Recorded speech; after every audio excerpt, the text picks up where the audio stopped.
Oke, standby, kamera ready, sound ready, 3, 2, 1, action.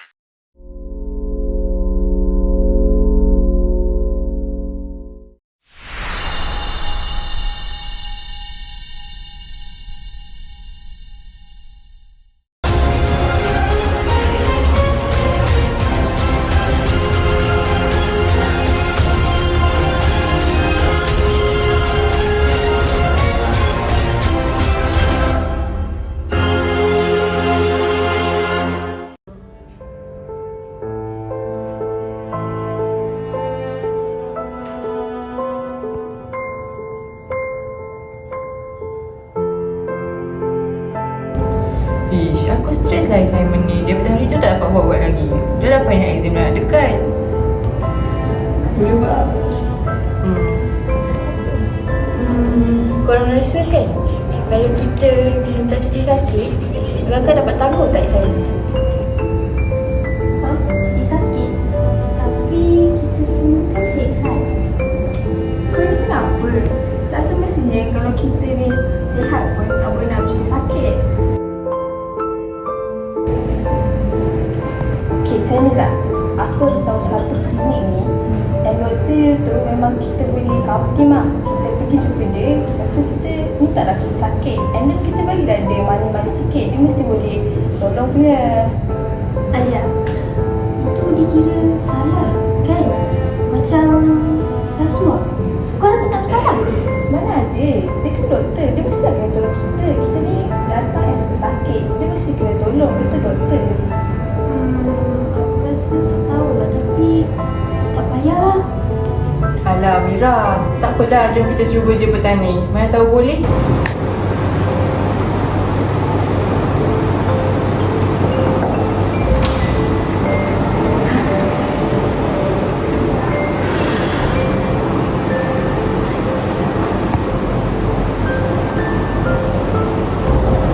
Kau nak apa ni? Sampai tadi kau bawa ni. Kau nak MC lah. Untuk 5 orang. Tapi kau sihat je. Tak, dia ni mesti tak faham pula. Biasalah satu tim kan. Tak, masalah pelik. Tapi rasa kau boleh demam serentak. Sakit ke? Ke penat. Jangan sakit kepala. Badan pula teruk dan tak ada MC. Sekarang ni kau ni dah banyak kali hari tu kata kelas. Lepas tu kemarin pun kata kelas. Lepas tu hari ni apa? Kelas lagi? Ya, hari ni. Dan tak. Ya boleh lah doktor.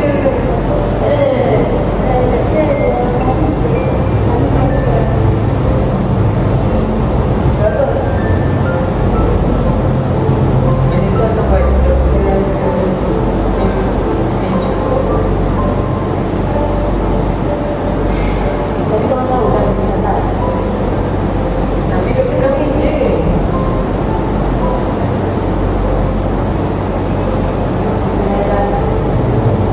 Berapa MC ni mah? 2 hari. 2 hari je eh? 2 hari je. Janji.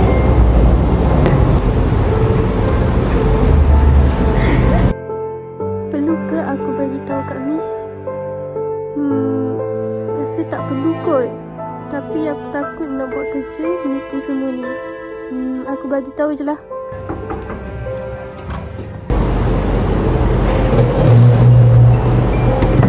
Assalamualaikum Miss. Waalaikumsalam. Apa tu? Saya rasa serba salah lah Miss. Saya nak buat laporan yang tentang surat cuti palsu yang kami buat. Sebab kami terdesak, kami beli surat palsu tu. Ha? Korang beli? Korang tahu tak apa yang korang kena nanti? Korang boleh kena tindakan disiplin tau. Saya rasa bersalah tu, saya tak pernah dapat tidur semalam. So saya report dekat Miss. Carilah. Awak mesej saya nama penuh dengan ID korang semua. 3 days later.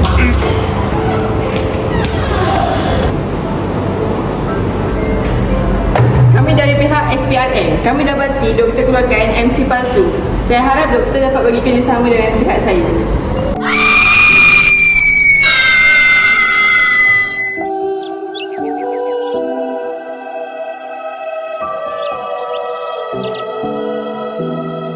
Kami cari jalan mudah, tapi jalan itu bawa kami kegelapan. Kadang-kadang keberadaan